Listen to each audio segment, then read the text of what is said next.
오늘은 78페이지 예수의 자치를 따라서 지금까지는 이제 예수는 누구인가 하는 걸 봤고 예수의 자치를 따라서 예수님은 나를 따르라 이렇게 하셨으니까 이제 우리가 그를 따라갈 수 있어야 되는데 이제 과연 이분을 우리가 따라갈 수 있는가 생각해보고 따라가야 되겠죠. 예수님의 자치를 이제 대략 보면 성령으로 잉태되어서 처녀의 몸에게서 나시고 이제 어릴 때부터 남다른 어떤 모습을 보이고 초인적인 삶을 살다가 죽어서 부활하시고 그다음 구름을 타고 승천하신 다음에 하나님 보좌 우편에 앉으시고 그리고 이제 마지막 날 다시 올라가심을 본 그대로 이제 구름을 타고 다시 오시리라. 올라가심을 본 그대로 다시 오신다. 이렇게 예수에 관해서 그 전 자치를 그렇게 묘사하고 있습니다. 과연 이제 이것을 우리가 따라갈 수 있느냐 하는 거죠. 예수님의 어떤 삶의 부분을 그분은 겸손하셨고 온유하셨고 사랑이 많으시고 이런 것을 부분적으로 닮으려고 하는 사람도 있지만은 예수의 자치를 따라간다는 것은 이제 그분의 인생 궤적을 우리의 전체를 말하는 것이잖아요. 그 성경도 보면 예수의 죽음까지만이 아니고 그까지 따라갔으면은 함께 우리도 부활해서 함께 보좌 우편에 앉는 자리까지 가야 되니까 그러기 위해서 이제 이 출생부터 함께 보좌 우편에 가자면 출생부터 함께 해야지 이제 보좌 우편까지 함께 이제 갈 수가 있는 겁니다. 이 이제 단단한 예수의 그 껍질, 처녀에게서 태어난 것부터 구름을 타고 승천해서 하나님 보좌 우편에 앉으신 이분의 전 자치를 그 단단한 껍질을 벗기지 않으면 이제 바울이 말한 것처럼 내가 예수 안에서 발견이 되었다, 발견되려 한다. 이 말을 할 수가 없습니다. 제가 이제 교회에 와서 처음으로 목사님한테 내 간증을 한 것이 그 말이었거든요. 지금까지 내가 믿어왔던 신앙의 한계, 내가 뭐가 한계였는가? 그것은 내가 예수 안에서 발견이 된다. 이 말을 할 수 없었다는 거죠. 그런데 이제 이 목사님을 만나서 말씀을 듣다 보니까 그 말을 이제 나도 하게 되고 그 말이 무슨 말인지를 알게 됐다는 겁니다. 그러면 이제 이 성경의 이야기들을 그냥 이제 문자적으로 이해해가지고는 우리가 도저히 그럴 수가 없지요. 출생부터 우리 예수와 다르고 결말이 우리가 예수와 다를 수밖에 없습니다. 그러면 예수와 우리가 시작부터 다르고 다르다면은 예수의 형상을 본받는다, 예수의 자치를 따라간다, 다 이제 불가능한 일이 되어버리는 겁니다. 그래서 이제 먼저는 그 껍질을 벗기기 위해서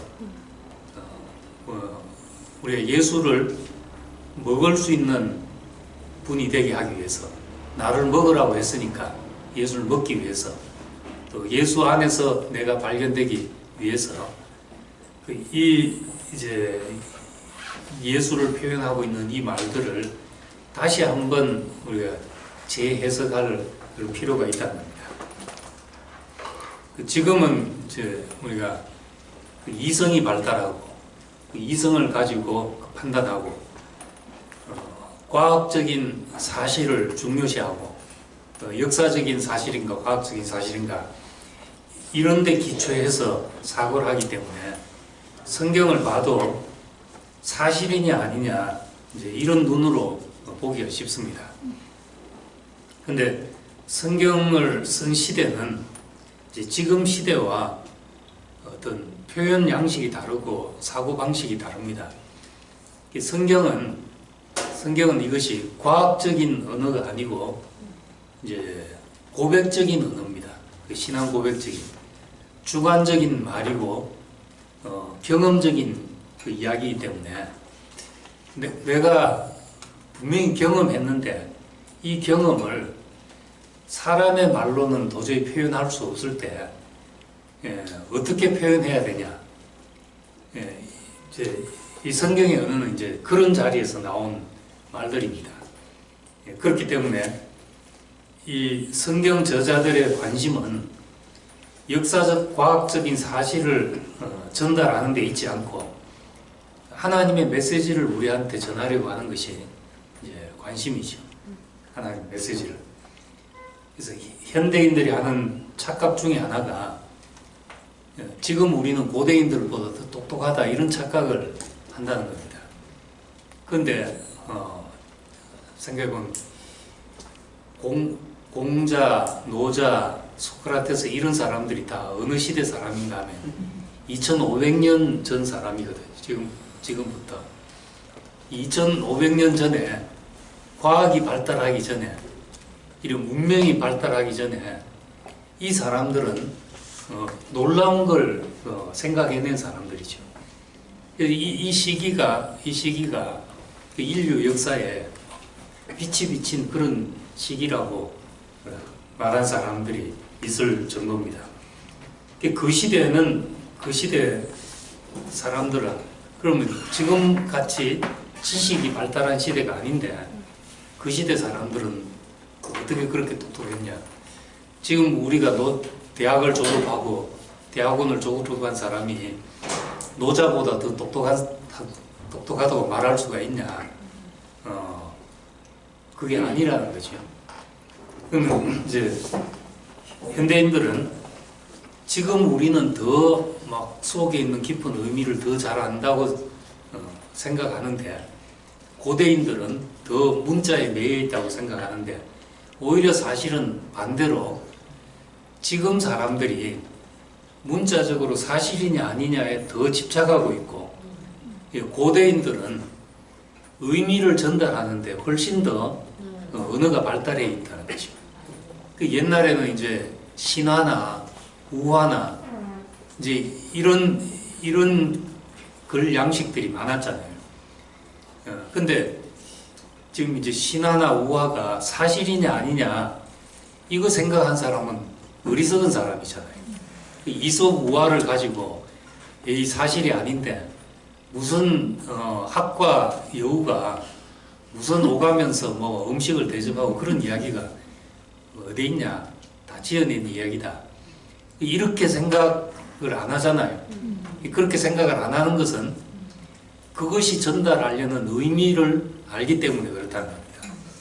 그래서 지금도 애들한테 이솝 우화를 읽히고 하거든요. 그 속에 그 의미가 담겨져 있기 때문에 그런 거죠. 더더구나 이제 성경은 또 마찬가지라는 겁니다.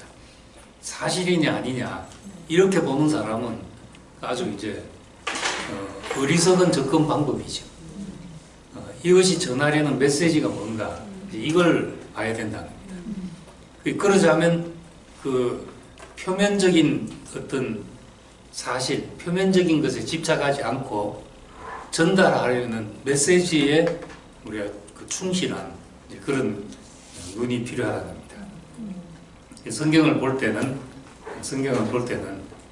이제 그런 눈이 필요하고 성경이 전달하려고 하는 그것은 예수 그리스도의 그 영원한 실제를 우리에게 말하려고 하는 것이기 때문에 그 글자가 취하고 있는 그 양식의 이제 껍질을 벗길 필요가 있죠.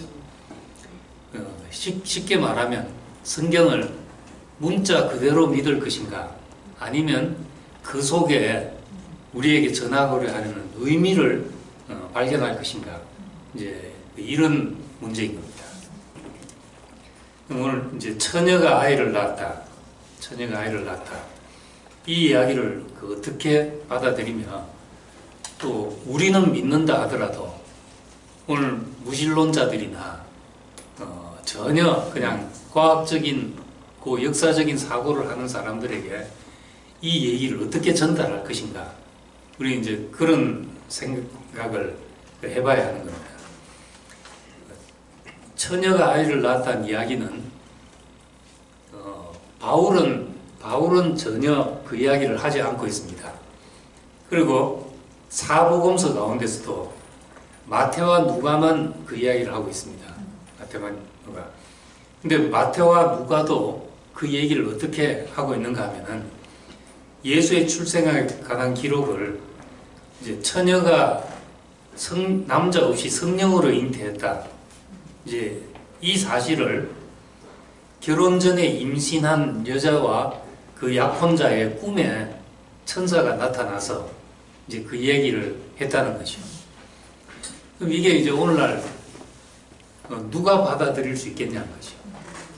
처녀가 임신을 했는데 그 처녀와 약혼자가 주장하기를 꿈에 천사가 나타나서 성령으로 잉태됐다고 말하더라. 이걸 이제 말한다면 오늘 이 세상에 몇 사람이 이 이야기를 믿어주겠냐는 거죠. 그 부모들 믿기가 쉽겠냐 하는 겁니다. 근데 이제 그렇게 얘기하고 있는데, 이 사실을 그 사도들은 이 사실을 목숨 걸고 확신 있게 전한 거죠. 그럼 사도들은 어떻게 이 사실을 전했냐 하는 겁니다. 그럼 오늘 우리는 이 사실을 이제 전해야 될 것인가 말 것인가, 전한다면 어떻게 우리도 사도들처럼 정말 확신을 가지고 이 사실을 전할 것인가, 이제 이런 문제인 거죠. 근데 마태는 이것을 뒷받침하는 근거로서 이사야 7장 14절에 있는 보라 처녀가 잉태하여 아들을 낳을 것이요 그 이름을 임마누엘이라 하리라 하는 말을 이제 인용했습니다. 근데 이제 이사야 7장 14절에 있는 말이 원래는 히브리인들이 쓴 거니까 히브리 말로 쓰였잖아요.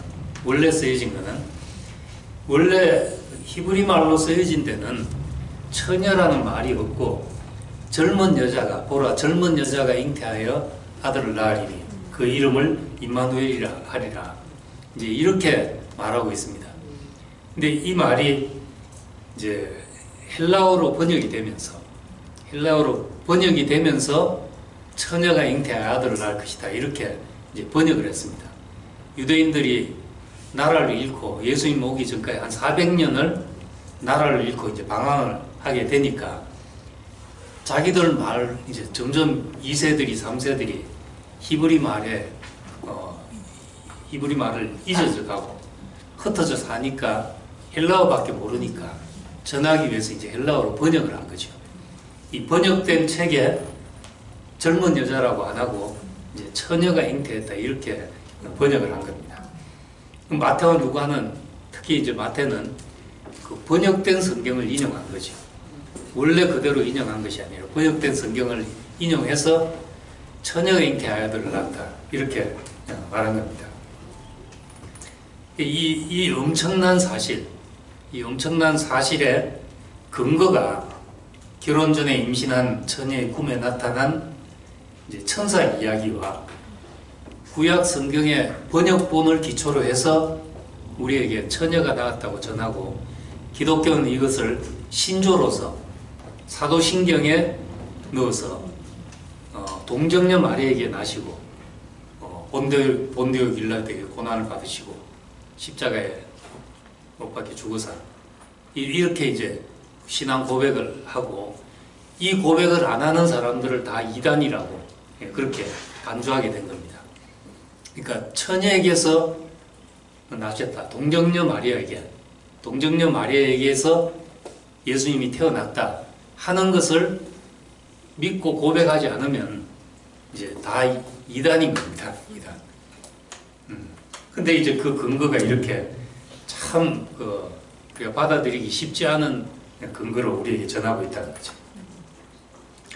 이것을 현대인들에게 우리가 복음을 전한다고 생각했을 때 우리는 믿습니다. 내가 사도직령을 믿는 사람이니까 우리는 그렇게 믿습니다 한다 하더라도 이것을 오늘날 사람들에게 문자 그대로 믿으라고 전한다는 것은 율법을 주는 것보다 더 어려운 일이죠. 율법을 지키는 것보다 더 어려운, 더 무거운 짐을 지우는 것일 수 있다는 겁니다. 남자와 동침하지 않고 아이를 가질 수 있다는 것. 그냥 여자가 혼자 아이를 낳았다. 뭐 미생물, 암수 한 몸, 뭐 이런 미생물은 가능하지만은 사람이 남자와 자지 않고 아이를 낳았다. 더 나아가서 그것이 성령으로 잉태됐다. 이건 현대인들의 사전에는 없는 말이라는 거죠. 그런데 우리는 지금 이 사실을 믿고 전해야 하는 것이거든. 이 틀렸다 말하는 게 아니라 믿고 전해야 하는데 어떻게 이제 이 사실을 믿고 전해야 하는 겁니다. 사도들이 지금 거짓말을 한다든지 지어낸 이야기라고 이렇게 우리가 말할 수는 없지 않습니까? 사도들이 그렇게 막 자기 마음대로 이야기를 지어내서 또 황당한 이야기를 우리 보고 믿으라고 하지는 않을 테니까 이 처녀가 성령으로 잉태하여 아이를 낳았다는 사실이 적어도 사도들한테는 확실한 자기 경험이고 또 확신이었기 때문에 우리에게 그렇게 전한다는 겁니다. 그러니까 우리는 한 가지는 내 머리가 이해하지 못한다고 사실이 아니라고 그렇게 말할 수는 없지요. 그렇지만은 반대로 내 머리가 받아들일 수 없는 것을 가슴 보고 믿으라고 막 할 수가 없거든. 머리가 받아들일 수 없는 걸 우리가 가슴으로 예배하고 찬송할 수가 없는 거지. 그러니까 이제 이것을 우리가 소화해서 모든 사람들이 경험하고 믿고 모든 사람이 복이 될 수 있는 말이 되게 우리가 소화하지 않으면 안 된다 하는 겁니다. 그래서 이제 사도들이 이 사실이냐 아니냐보다도 무엇을 말하기 위해서 이것을 기록했냐, 무엇을 말하기 위해서 기록했냐, 역사상 한 번도 있지 않은 성령으로 잉태된 아기를 우리에게 말하려고 하는데 이 메시지가 우리에게 무슨 의미인가, 그것을 이제 다시 들여다봐야 되는 겁니다. 뭘 말하려고 한 것인가? 우선 이제 처녀가 잉태하여 아들을 낳으리니 그 이름을 임마누엘이라 하리라. 그 이름을 예수라 하라 하는 말로 이제 마태는 전했습니다. 그럼 사도행전 7장에 있는 얘기는 무슨 말이었는가 하는 거죠. 사도행전 7장에. 그 사도행전 7장은 그 유다 왕국이 지금 이사야 시대에 그 아하스 왕 시대에 유다 왕국이 북왕국 이스라엘과 시리아의 동맹에 의해서 포위된 상태였습니다. 그 두 나라가 포위되어 오고 그 전세가 도저히 뒤집을 수 없는 상황이 된 거죠. 그래서 이사야 7장에 보면은 왕의 마음이 거센 바람에 숲이 흔들면서 사시나무 흔들리듯이 그렇게 이제 왕이 떨고 있는 상황이었습니다. 그래서 이사야 선지자가 왕한테 말하기를 떨고 있을 것이 아니라 하나님에게 징조를 구하십시오. 하나님이 우리를 지키신다는 징조를 구하십시오. 하니까 왕이 지금 징조가 무슨 상황이냐, 상황을 보면 모르냐, 우린 지금 망한 상황이다. 우리 군대로 도저히 저 두 나라 군대의 연합을 이길 수가 없다. 이렇게 되어서 나는 징조를 구하지 않겠다. 징조고 뭐고 다 필요 없다. 이렇게 말하는 상황이었던 거죠. 그때 이사야가 왕이 징조를 안 구하시면 하나님이 친히 징조를 보여주실 것입니다 하면서 젊은 여자라도 아이를 낳아서 이제 아이를 낳을 것인데 그 이름을 임마누엘이라, 여호와가 함께 하실 것이다. 이렇게 말한 겁니다. 그 어깨에는 정사를 메었고 그 이름은 기묘자고 묘사라. 이제 그렇게 하면서 이건 뭘 말한가 하면 하나님은 지금 이런 상황에 사방을 봐도 이 적을 물리칠 수 있는 장군도 없고 지푸라기라도 잡을 것이 없는데 하나님은 지금 당장이라도 어린 여자 하나를 데려와서 어린 여자로 하여금 잉태해서 아들을 낳아서라도 하나님은 이제 이스라엘 유다를 지킬 수 있을 것입니다. 하는 이야기였습니다. 그러니까 도저히 불가능하다는 말에 하나님은 그래도 하실 수 있습니다. 하나님은 그래도 하실 수 있습니다. 지금 당장 젊은 여자를 임신시켜서라도 그 아이를 낳아서 그 아이가 적을 물리치게 할 수도 있습니다. 이런 말도 안 되는 이야기를 하고 있는 것이죠. 그러니까 이건 뭘 말하는가 하면은 늘 하나님의 구원이 필요한 시대, 그것은 이렇게 도저히 말도 안 되는 절망적인 상황에서 하나님의 구원이 필요했던 것이고 구원자가 오게 되었던 겁니다.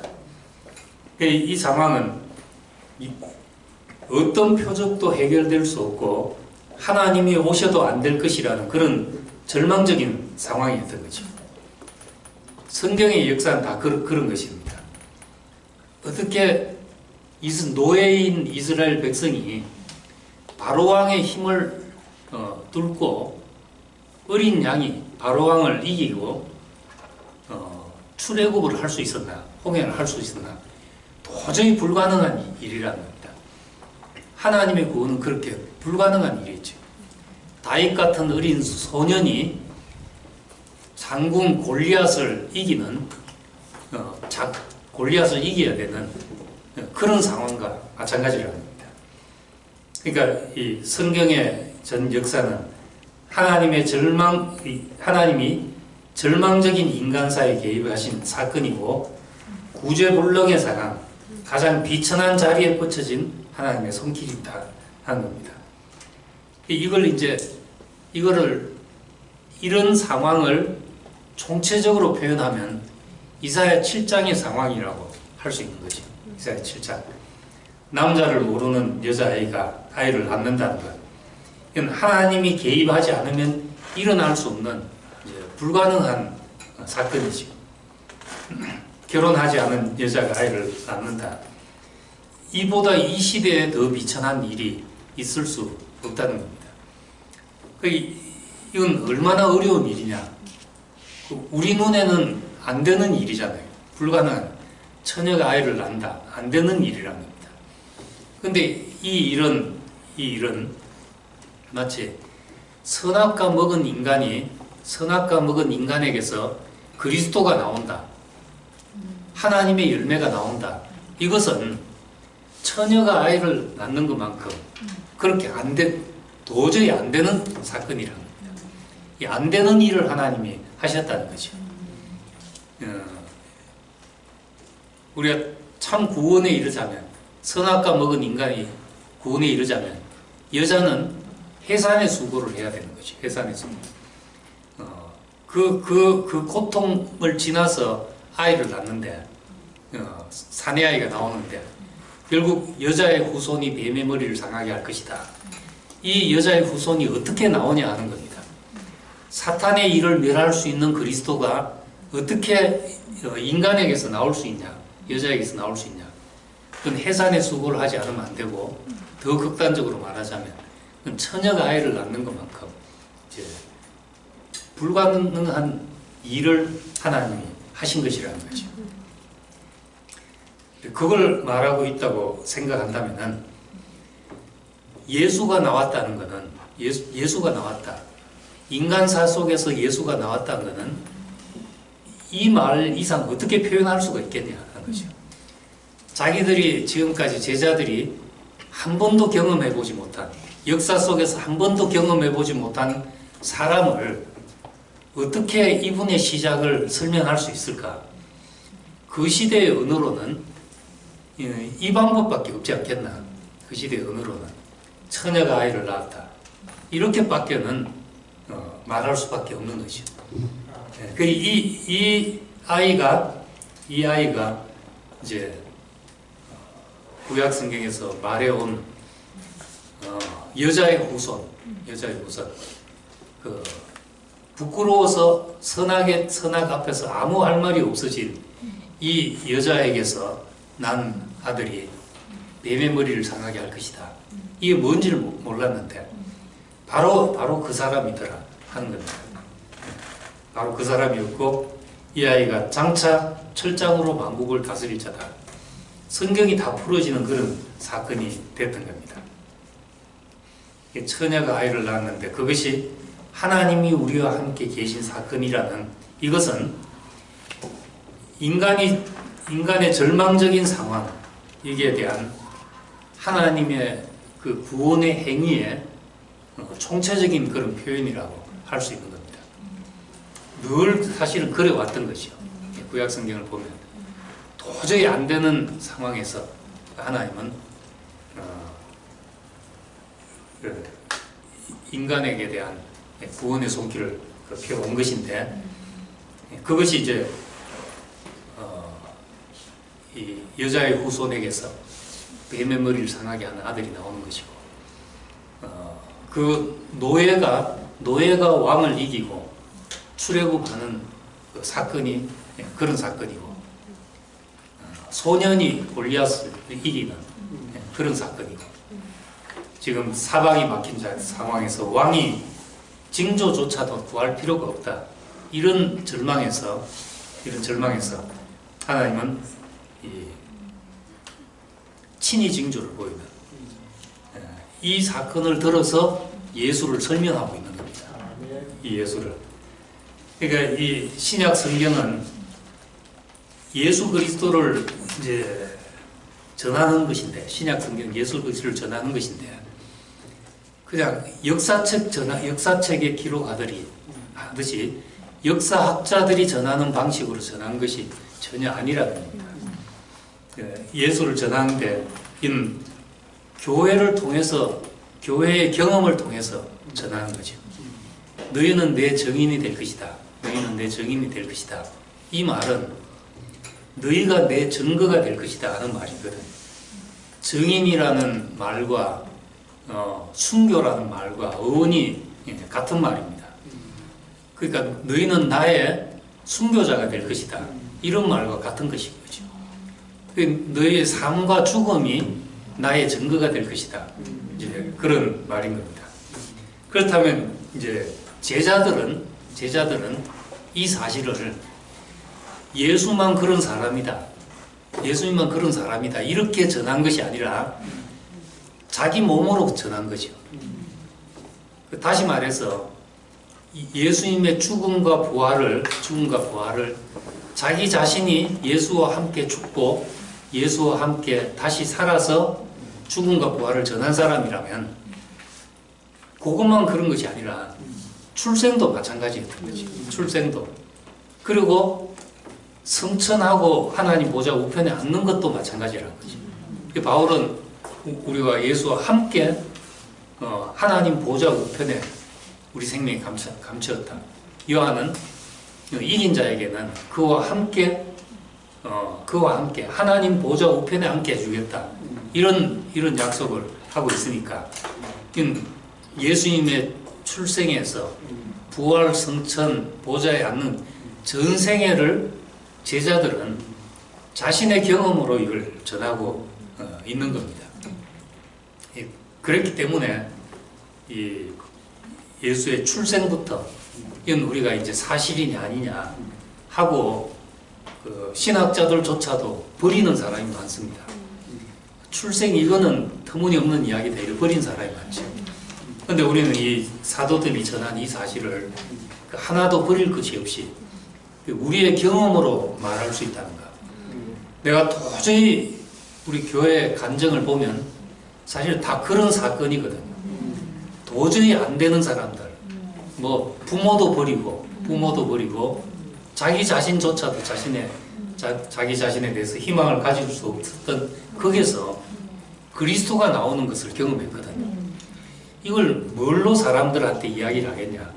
우리의 경험을 그냥 내가 사람이 이래 변했다 이래 말해가지고 시원치가 않은 거죠. 내 인생이 여기서 처녀가 아이를 낳은 것처럼 도저히 나올 수 없는 것이 나한테서 나왔다. 나한테 없던 것이 나왔다. 그래서 이사야 7장을 들어서 우리도 우리 인생을 간증할 수 있게 되는 거죠. 그러니까 우리에게 선포된 예수의 출생과 삶과 죽음과 부활은 사도들과 교회가 경험하고 우리에게 전해준 말씀이기 때문에 오늘날도 동일한 경험을 하게 되는 거라고 합니다. 그래서 이제 예수가 뭐 사람이냐 하나님이냐 하는 문제가 보수적인 사람들한테는 우리 교회 말씀을 들으면 어떻게 예수를 사람이라고 말해가 격화시키냐 이렇게 말한 사람들이 있지만은 이런 사람들 어떻게 보면 참 무지한 사람들이라고 할 수 있고 근대에 오면은 오히려 반대로 예수 역사 속에서 인간 예수의 참모습을 찾으면서 많은 것을 배제해버리고 버리려는 경향이 있습니다. 그래서 역사적 예수의 모습을 역사 속에 2000년 전에 사실 그대로의 예수의 모습이 성경 속에 얼마나 있냐 이제 이걸 찾는 사람들이 찾아보면 성경의 이야기 속에서 그런 역사적인 사실을 하나도 찾을 수 없다 이렇게 말한 사람들까지 있습니다. 그럼 이제 우리가 이제 이 이성의 눈을 가지고 이성의 판단을 가지고 성경을 다 버릴 것이냐 그게 아니고 이 성경은 그렇게 전해진 것이 아니라 제자들의 교회의 선포라는 거죠. 교회의 고백적인 이야기라는 겁니다. 그건 교회들의 경험을 통해서 나온 이야기이기 때문에 이것은 교회의 경험은 역사적인 사실보다도 우리에게는 더 생생한 사실이라는 거죠. 왜냐하면 2000년 전에 한 사람이 이런 사람이었다는 것을 아무리 정확하게 관찰해서 우리에게 사실 그대로 전해줬다 하더라도 오늘날 우리는 받아들이기 힘들 겁니다. 믿기 힘들고. 왜냐하면 그 당시 눈으로 본 사람들도 못 받아들였던 거죠. 그런데 이것을 제자들이 자기 삶에서 경험되어서 체험되어서 출생과 삶과 죽음과 부활이 그리고 성천과 보좌 우편에 앉은 것이 경험되어서 우리에게 전해졌기 때문에 우리에게서 더 생생하게 재현될 수 있는 이 사실이 된 거죠. 역사적 사실보다도 더 우리에게는 실제가 된다는 겁니다. 예. 그렇기 때문에 우리가 그렇게 세상 앞에 처녀에게서 나신 분을 전한다면은 기독교인들도 사실 전전긍긍하고 있거든요. 이걸 세상 사람들 믿게 하자니까 무조건 믿어라 이렇게밖에 말할 수 없는 거죠. 설명할 수만 없는 말이 되어버린 거죠. 근데 우리가 다 경험해 보니까 우리가 거듭난 것이 다 그렇게 도저히 안 되는 자리에서 우리가 새 생명이 탄생한 것이거든. 이건 처녀에게서 났다고 밖에는 우리도 말할 수 없는 일이 되는 거지. 예수가 이 성경에 이게 얼마나 진실이라는 것을 우리 자신이 경험으로 말할 수 있냐 하는 겁니다. 그럼 이것은 모든 사람에게 복음이 될 뿐만 아니라 정말 성경을 지키려고 노력하는 그런 근본주의적인 그리스도인들에게까지도 자기들의 믿음의 실마리를 풀어주고 모든 사람이 받아들일 수 있는 언어로 바꾸어서 전하는 복음이 될 수밖에 없는 거죠. 그러니까 처녀에게서 났다. 이 정말 황당할 수밖에 없는, 현대인들이 버릴 수밖에 없는 이 이야기가 오늘 우리 교회 안에서 매일 일어나는 경험이 된다. 오늘 또 어떤 사람이 정말 처녀의 자리에서 그리스도를 낳았다. 그렇게 이제 말할 수 있는 것이 되니까 우리도 그걸 목숨 걸고 전하는 사실이 되는 거죠. 그래서 오늘은 우리도 다 처녀에게서 난 사람들이다. 이 감정을 나눌 수 있게 되길 바랍니다.